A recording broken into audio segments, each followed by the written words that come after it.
Well, good morning.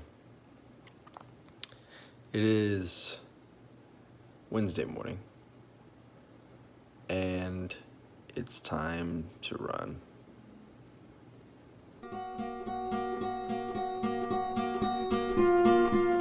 I am not ready to run at all. I wish I could just stay in bed and go to sleep, but I need to get up, need to go. So because I took a few days off, that run was really hard. I did 2.5 miles. My calves really hurt. My hips are giving me a little bit of a problem. I think these are because I'm not stretching so much. So I'm gonna try to incorporate more stretching in my runs before I run, so I can loosen up my legs and stuff a little bit. First time running with the tattoo, there was a point where I was irritated for a little bit, then it kind of went away. I think it might have been just because there was some sweat on it. Hop inside, clean it off real quick, moisturize it again, let it dry up. After that, I think we're good for today. Work out later this evening. Probably just gonna do body weight stuff. Super tired though. We gotta keep going, pound it out. Gotta remember to moisturize this thing every day because, and not more than once a day, because you don't want it to dry out. But man, running this morning and then taking a shower felt so good. After those 3 days off, I forget how much I actually enjoy running. I actually enjoy the workout. I enjoy that, especially being like my morning routine. I'm really excited to add those stretches into it, though, to make it a little bit easier on my body. My hips been acting up. I don't know if that's because of the way I'm running.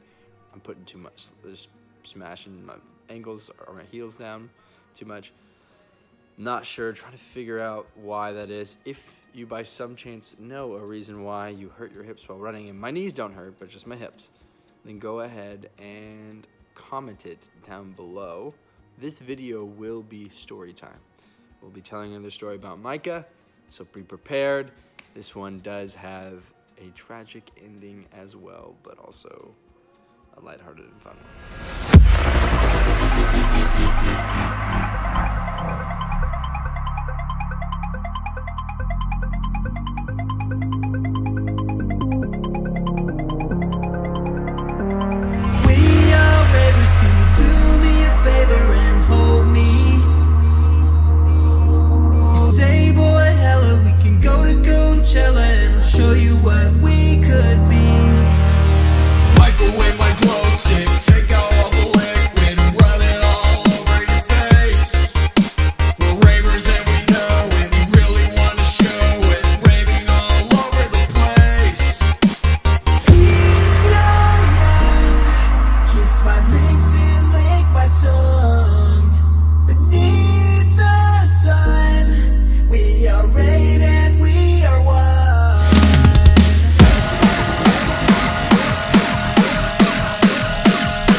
Hey guys, Thursday, just got a haircut from Perry's down at the square in West Plains. It's awesome. The guy there is great, does a really good job. This will help running. It won't be as intense on my head anymore, or whatever. It just won't be as hot, hopefully.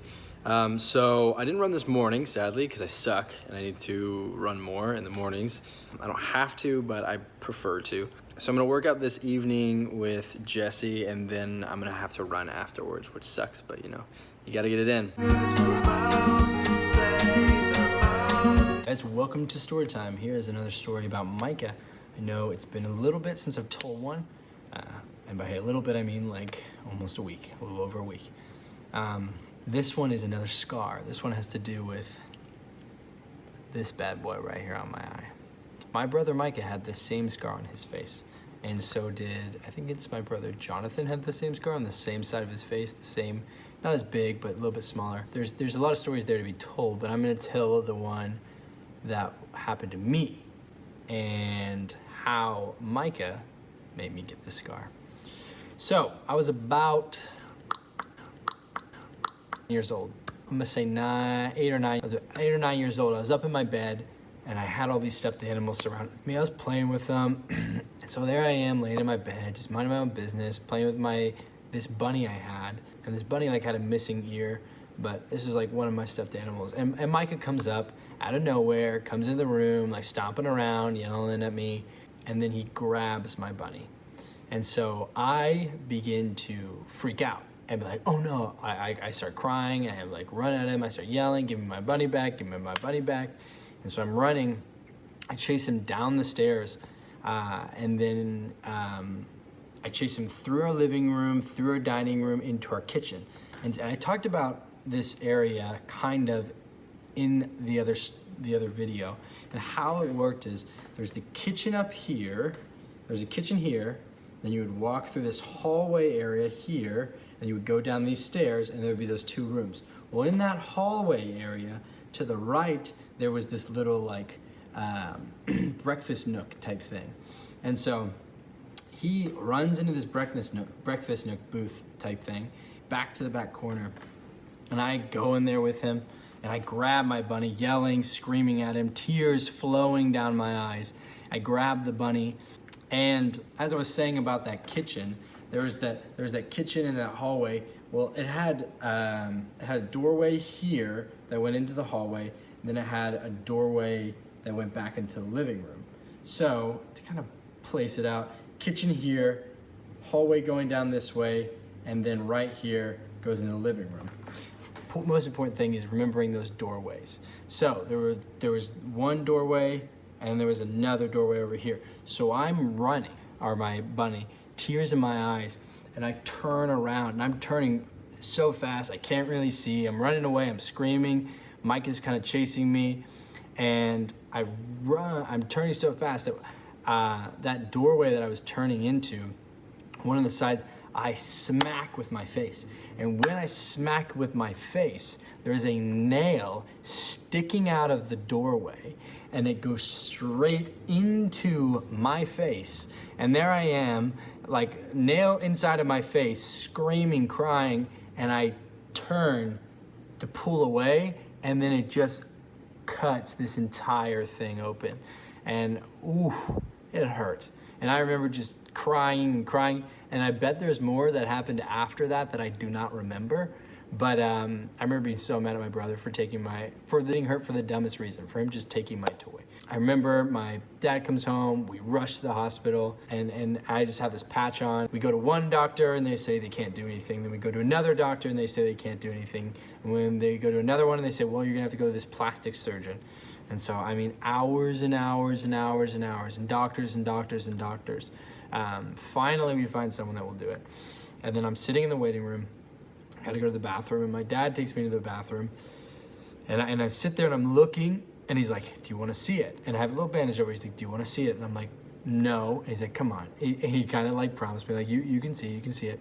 And so he takes it down, and I just see this huge gash. And I mean, I'm freaked out. I'm like, and I just put it back on and like walked out really fast because I did not want to see it, because it was just horrific, blood everywhere.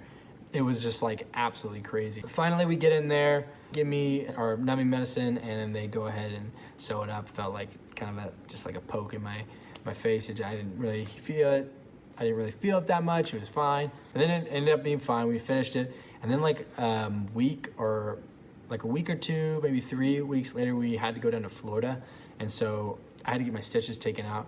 And when they took them, like we met up with some like doctor in Florida somewhere, and like inside of their car, they took the outside stitches off, because they like have the interior ones that they sew, and they take the outside of it off so it can heal.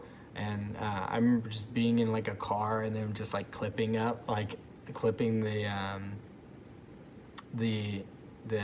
needle or the thread, clipping the thread off, and then taking him out. And it was brutal, and it sucked. The reason why I mentioned that is because I talked about scars earlier, and I talked about my tattoo as a wound. I described it because it's kind of what it is, and it's kind of a scar. But like multiple aspects of my physical body have been scarred by Micah. As I said, would look at that as a bad thing, and it sucked in the moment, and it hurt in the moment, but it made my childhood vivid. I can remember that moment. It made it exciting and fun and like crazy and wild, and it's one thing to have lived with someone and to been under the same roof and played with them and had fun and enjoyed life and hated life and cried and blah, blah.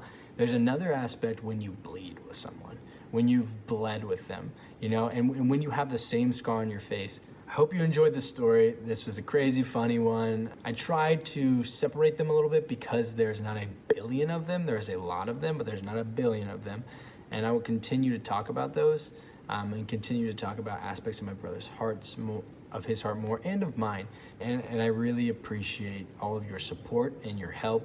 So I thank you guys so much for everything that you've done and everything you guys have already been. So with that being said, story time is over. I feel like I'm too far away. I want you to be able to hear me. Now I feel like a dad.